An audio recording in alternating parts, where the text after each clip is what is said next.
Alright, what's going on, guys? Beastars, chapter 182. Who did you see at the sunset on the road to school that day? God damn, that's a mouthful. But with that said, let's get right into it.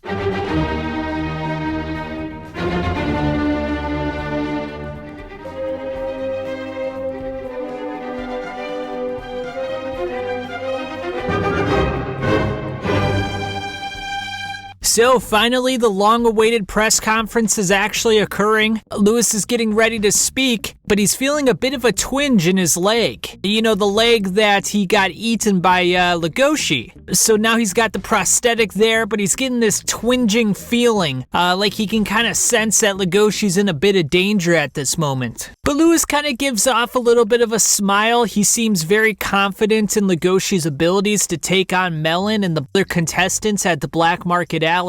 So he decides to proceed with his little press conference. Now, the press corps think that Lewis is going to talk about the Horns conglomerate. However, Lewis wants to transition to something I've talked about quite a few times now, and that's the hidden reality that carnivores eat meat while still existing in a society where they treat herbivores as their equals. It's an interesting dynamic, and Lewis doesn't equivocate here. He just gets straight to the point. He's like, look, every carnivore in this room has eaten meat before, and this causes a bit of commotion. All the herbivores are staring at the carnivores. The carnivores are sort of sweating a little bit right now. They're like, uh-oh, like, what's going on? Why am I getting called out like this? And while everyone in the room is sort of sweating and getting really nervous or angry, Lewis has got a very calm, placid, confident look on his face. He's like, carnivores should eat meat. And this is sort of a tipping point because Lewis was an aspiring Beastar, and now he's the leader of the Horns conglomerate. So he speaks for a very large company. He's not just speaking for himself here, and he's also sort of speaking for Cherryton Academy as well. So the fact that he's saying these words carries a lot of weight. Now, it doesn't have the impact that I think Lewis was looking for. It's sort of stirring up a lot of bad feelings amongst the carnivores and herbivores, which is making a lot of them sort of resentful towards each other. And then we transition over to Bill, Juno, and some of the other members of Cherryton Academy. And while the carnivores are very menacing creatures, they are also very reliable and comforting when they want to be. So Bill, Oba, and Juno decide to kind of distract the other herbivores from what's going on TV to kind of keep things at a calm level and just make sure that no one gets overexcited and makes any rash decisions. We then transition over to someone we haven't seen in quite some time, that being Riz, the brown bear. It turns out he's in juvie at the moment, and he's got a visitor. It's none other than Pinna himself. You know, I gotta say, it's really cool that we get to finally see Riz. I don't think we've seen him since chapter, 98, 99?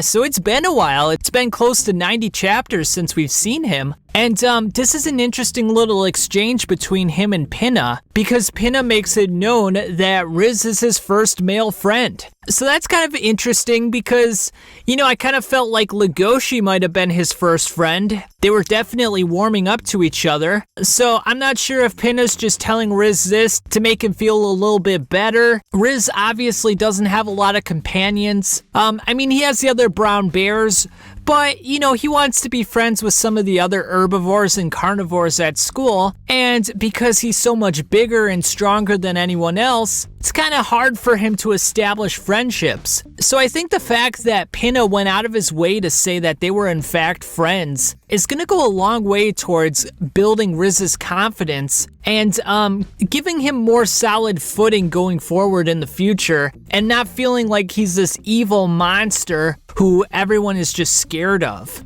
So a really nice moment there, and it's great that we finally got to see Pinna and Riz again. It's been a while. And then we transition over to Gosha and Yafia, and yeah, it looks like the Black Market Alley is just at odds with each other. You know, fights are breaking out everywhere. And, you know, Gosha's looking a little bit nervous, and Yafia looks like he's ready to clean up the mess that Lewis started. So, fascinating manga chapter, guys.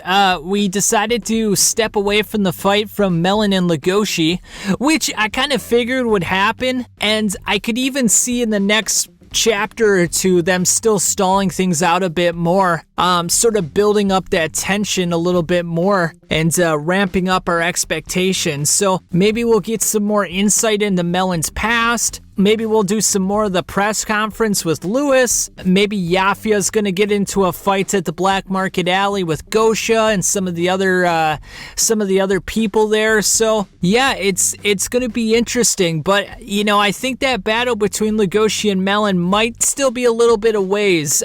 So I don't think we're quite there yet. But man, I'm really looking forward to it, and it was really nice to finally catch up on some of the old characters. I mean, we haven't seen Juno, Pinna, Riz in such a long time, and I would really love more character development from those specific characters. I don't know if we're gonna get it now, or if there's gonna be an arc after the Revenge of the Love Failure arc. So we'll have to see if things get further development in the future, or if we just kind of wrap it up and, you know, maybe leave us slightly disappointed by the rush pacing. But you never know. So let's hope things go as we want them to. But yeah, very interesting chapter, guys. I rather enjoyed this one. But with that said, I think I'll leave it there for now, and I'll catch you on the flip side.